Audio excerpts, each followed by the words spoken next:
नमस्कार दोस्तों, इस वक्त की तमाम बड़ी खबरें आप लोगों के लिए लेकर के आए हैं। मुख्य समाचारों की तरफ बढ़ेंगे उससे पहले दोस्तों, अगर आप लोग चैनल पर नए हैं तो चैनल को अभी सब्सक्राइब कीजिएगा और अगर आप लोगों को आगे ये वीडियो पसंद आए तो एक प्यार वाला लाइक वीडियो को जरूर ही कीजिएगा। दोस्तों, पहली और सबसे बड़ी खबर आप लोगों को बताते चलें। लोकसभा में नेता प्रतिपक्ष और कांग्रेस के सांसद राहुल गांधी अपनी अमेरिका की यात्रा समाप्त करके दिल्ली लौट आए हैं। जी हां दोस्तों, नेता प्रतिपक्ष को लेकर के ये खबर आई है। इतना ही नहीं, अब राहुल गांधी की ताबड़तोड़ रैलियां जम्मू कश्मीर और यहां पर हरियाणा के अंदर देखने को मिलेंगी। दोस्तों, बताते चले, हरियाणा और जम्मू कश्मीर के अंदर विधानसभा का चुनाव हो रहा है और राहुल गांधी स्टार प्रचारकों की लिस्ट में शामिल हैं। इसलिए अब राहुल गांधी के यहां पर रोड शो और रैलियां होती हुई नजर आएंगी। इतना ही नहीं, कांग्रेस के अध्यक्ष मल्लिकार्जुन खड़गे, प्रियंका गांधी सहित यहां पर कई कांग्रेसी नेता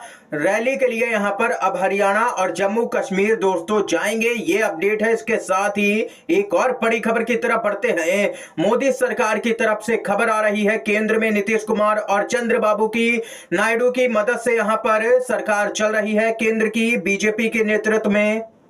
इसी क्रम में दोस्तों, बताते चले, यहां पर one nation one election bill पर बड़ी अपडेट आ रही है सामने। जी हां दोस्तों, इसी कार्यकाल में बिल लाएगी मोदी सरकार। ये यहां पर सरकार की तरफ से अपडेट आ रही है। भाजपा चाहती है कि पूरे देश में एक साथ ही चुनाव करवाया जाए।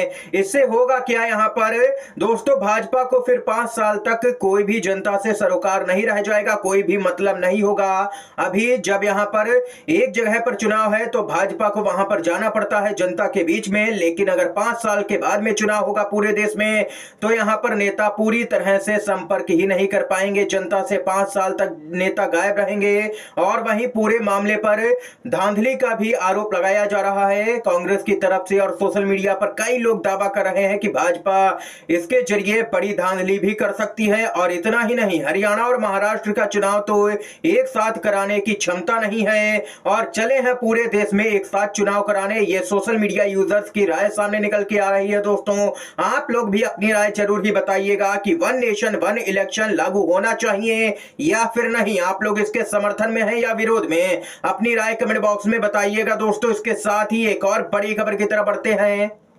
दोस्तों, एक और बड़ी अपडेट आ रही है सामने। संजय राउत का बहुत ही बड़ा बयान। भाजपा पूरी तरह से बौखला गई है। जी हां दोस्तों, आप लोगों को बताते चले, संजय राउत का बड़ा बयान पीएम मोदी और चुनाव आयोग पर निशाना साधा है। हमेशा से ही अपने बयानों को लेकर के सुर्खियों में रहने वाले शिवसेना यूबीटी के नेता संजय राउत एक बार फिर से चर्चा में हैं। उन्होंने पीएम मोदी पर जोरदार हमला बोला है। उन्होंने पीएम मोदी पर निशाना साधते हुए कहा है कि उनका मानसिक संतुलन ठीक नहीं है। इसके अलावा उन्होंने चुनाव आयोग पर भी पक्षपात करने का आरोप लगाया है।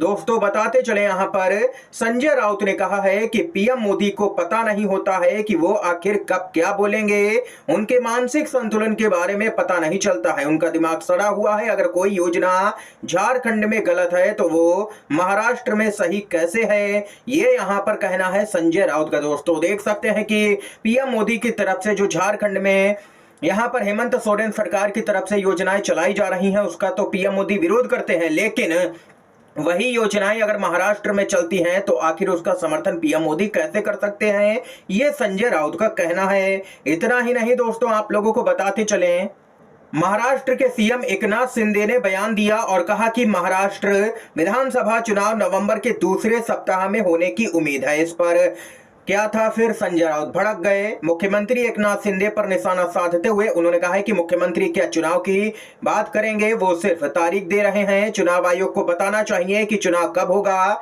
ये एकनाथ शिंदे को बता रहे हैं। नवंबर में चुनाव की जानकारी क्या उनके दिल्ली वाले मालिक ने दे दी है। जब तक दिल्ली के दोनों मालिक नहीं चाहेंगे तब तक चुनाव आयोग महाराष्ट्र में चुनाव नहीं करवाएगा। अगर एकनाथ शिंदे कह रहे हैं कि नवंबर में चुनाव होगा तो हम कह सकते हैं कि यहाँ कभी भी चुनाव ले, हमारी जीत तो पक्की है। जो हाल इनका लोकसभा के चुनाव में हुआ था वही विधानसभा के चुनाव में होगा, यानी कि जनता भाजपा के खिलाफ है, ये साफ तौर पर कहना है संजय राउत का। दोस्तों, इसके साथ ही एक और बड़ी खबर की तरफ बढ़ते हैं। हरियाणा में सत्ता में आने वाली है कांग्रेस पार्टी। अपराध छोड़ दे या राज्य त्याग दे, भूपेंद्र हुड्डा ने हुंकार भरी है। दोस्तों, आप लोगों को बताते चले, हरियाणा के पूर्व मुख्यमंत्री भूपेंद्र सिंह हुड्डा ने यहां पर एक चुनावी सभा को संबोधित करते हुए दावा किया है कि राज्य में अगली कांग्रेस की सरकार बनने जा रही है। इसके साथ ही उन्होंने अपराधियों को सीधी चेतावनी देते हुए कहा है कि वे या तो अपराध छोड़ दें या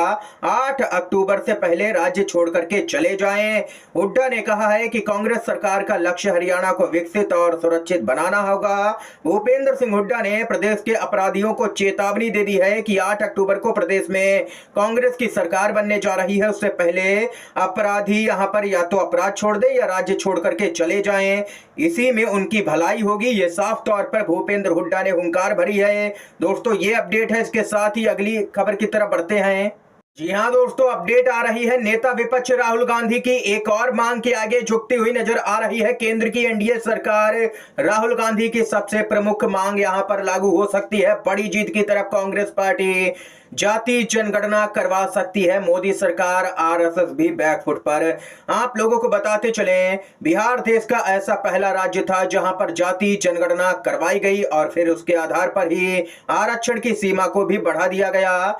और वहीं इस बीच मामला हाई कोर्ट में पहुंचा। जैसे ही नीतीश कुमार के साथ में भाजपा आई, वैसे ही हाई कोर्ट ने आरक्षण जो बढ़ाया गया उसको रद्द किया। मामला सुप्रीम कोर्ट में पहुंचा। लेकिन इसके अलावा यहां पर राहुल गांधी लगातार जाति जनगणना की मांग करते रहे हैं और अब खबर है कि मोदी सरकार भी इस विकल्प पर विचार कर रही है। सरकारी सूत्रों का कहना है कि जनगणना के लिए काम शुरू हो चुका है और जल्द ही इसकी प्रक्रिया का आधिकारिक ऐलान होगा। अभी सरकार इस बात को लेकर के भी मानसिक रूप से तैयार है कि यदि जरूरी होगा तो जाति का कॉलम भी जनगणना के फॉर्म में दर्ज किया जाएगा। इस संबंध में जल्द ही फैसला भी लिया जा सकता है। दोस्तों, देख सकते हैं कि राहुल गांधी पहले ही कह चुके हैं। उनका साफ तौर पर कहना है कि या तो ये मौजूदा पीएम करा लें, जो नरेंद्र मोदी हैं, वो जाति जनगणना करवा लें, या तो नरेंद्र मोदी अगले प्रधानमंत्री को ऐसा करता हुआ देखेंगे। ये साफ तौर पर कहना है राहुल गांधी का। दोस्तों, इसके साथ ही एक और बड़ी खबर की तरफ बढ़ते हैं। दोस्तों, हरियाणा बीजेपी में अंतर्कलह तेज हो गई है। अनिल विज के सीएम पद की दावेदारी पर कांग्रेस पार्टी ने तंज कसा है। जी हां दोस्तों, कांग्रेस ने कहा कि विधायक 4 आएंगे और दावेदार 40 हैं। बताते चलें आप लोगों को, हरियाणा के पूर्व गृह मंत्री अनिल विज ने सीएम पद को लेकर के दावेदारी पेश की है। इसको लेकर के बीजेपी बैकफुट पर आ चुकी है। इसी कड़ी में हरियाणा कांग्रेस के सोशल मीडिया अकाउंट एक्स से केंद्रीय मंत्री धर्मेंद्र प्रधान का वीडियो शेयर कर बीजेपी पर निशाना साधा गया है। दोस्तों, आप लोगों को बताते चलें, धर्मेंद्र प्रधान कह रहे हैं कि बीजेपी के सीएम प्रत्याशी नायाब सिंह सैनी है, लेकिन उधर अंबाला में अनिल विज कह रहे हैं कि वो भी दावेदार हैं। वरिष्ठता के आधार पर सीएम पद पर दावा ठोकेंगे, जिसके बाद में भाजपा की किरकिरी हो रही है राज्य भर में। और इस बीच कांग्रेस पार्टी ने तंज कसा है कि विधायक 4 जीत के आएंगे मुश्किल से, वरना सोपड़ा ही साफ हो जाएगा और दावेदार 40 हैं। यानी कि कुल मिलाकर के कहा जाए तो भाजपा के अंदर बौखलाहट है पूरी तरह से हार की, जो उसको हार पहले से ही नजर आ रही है। दोस्तों, इस समय की तमाम बड़ी खबरें, मुख्य समाचार थे जो हमने आप तक पहुंचाए। दोस्तों, वीडियो अगर आप लोगों को पसंद आया हो तो लाइक कीजिएगा, इन खबरों को शेयर कीजिएगा ज्यादा से ज्यादा और चैनल को जरूर ही सब्सक्राइब कीजिएगा। आप सभी का बहुत बहुत धन्यवाद। जय हिंद, जय भारत।